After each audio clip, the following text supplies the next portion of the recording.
or wheat that can get eaten by rats or destroyed by fire. So, and another cool thing is that people like it. Even children like gold, and even cats like gold. But money could be anything. In World War II or in jail, cigarettes can be money. You know, even if I don't smoke cigarettes, I know I can trade them for something else. But you get it even like not you got items that were valuable not because you were going to consume them, but because you were going to trade them with someone else. And gold and silver rapidly became that the nations focused on. Again, cigarettes, anything could be it. Counterfeiting initially used to be punishable by death. It's one of the few federal death penalty things we had. And now they're the main counterfeiters now. And if I want to advocate and circulate some gold and silver coins, you actually go to jail and they label you a terrorist. So imagine this Al-Malaki guy who, you know, on the 30th of September, which I think is like, they're going to live in infamy when we killed the first American without a trial. It's terrible, terrible that it went on. This is the end of the Roman Empire kind of stuff.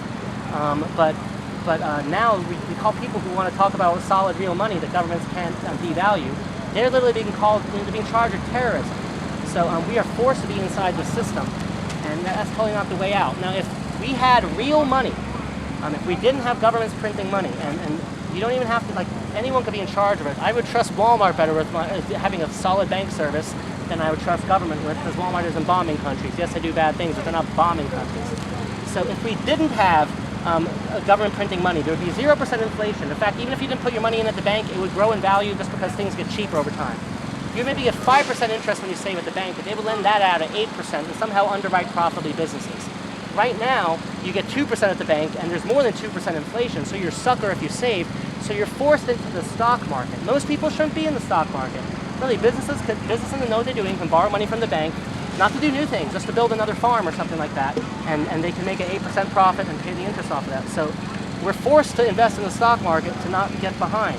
If they didn't print up money, we could easily save for our own retirements. It should be so easy. You could work really hard and live very frugally till you're 40 and then not have to work again. Not because you're smart, but because we're just so incredibly wealthy nowadays. So again, if government didn't print money, there would be 0% inflation. You get 5% when you save, and they lend it out at 8% to banks.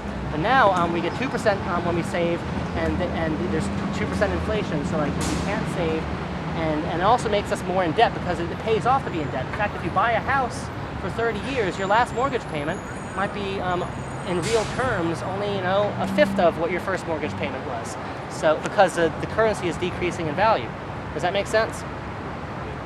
So in fact, if we were allowed to accumulate money like this that couldn't be stolen from us, everyone would simply become wealthy on their own to be able to work and save. It's impossible to get ahead. That's why we need government at the end of our life, because they're printing up money. Like, you don't get any money you save at the bank. Like old people who have their life savings, let's say $100,000 or whatever, and if in the real market they maybe get 5%, $5,000 a month, or $5,000 a year off for that, but now they get maybe $2,000 a year, and this interest is eating it away. So again, we're forced into the stock market, which makes the swings even more volatile.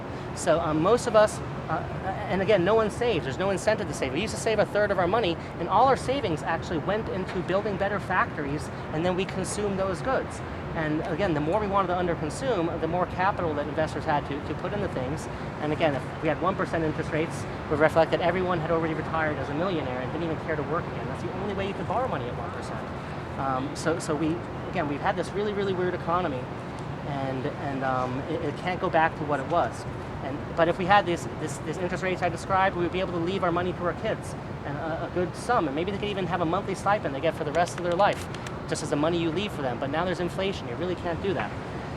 Again, we're not being exploited by the rich. We're not even employed right now, so there's no way we're being exploited. We have no factories. We're starting from zero, but we can rebuild stuff. We invented the internet. All we really have now is our creativity. We have our willing to do hard work, and we have the fact that the internet's already invented. Government cannot solve any of these problems, and if we are lobbying government to do that, we're never going to be successful. We have lost the Second World War. We have nothing. There's absolutely nothing we have, and we have to start from zero. And if you think about what happened in Hurricane Katrina, they had all these FEMA trailers, and people couldn't even move into them because they couldn't pass a law that you could use a trailer in New Orleans Parish. Like, there's some crazy ideas. And you saw in Spike Jones movie, right, about Katrina. Spike Lee or Spike Jones? I have to do this. Spike Lee? Yeah, I love Spike Jones. But anyway, he made this movie, and Brad Pitt built more houses than FEMA did. You know, people were saying like these celebrities just showed up and built. And there were Americans that showed up with their charity. There are these, what are those pontoon boats from Florida? People want to drive up a fleet of them there. And the government said, no, you can't go there because maybe it's dangerous. They want to take their own risks and do this stuff. Like, we don't need FEMA. They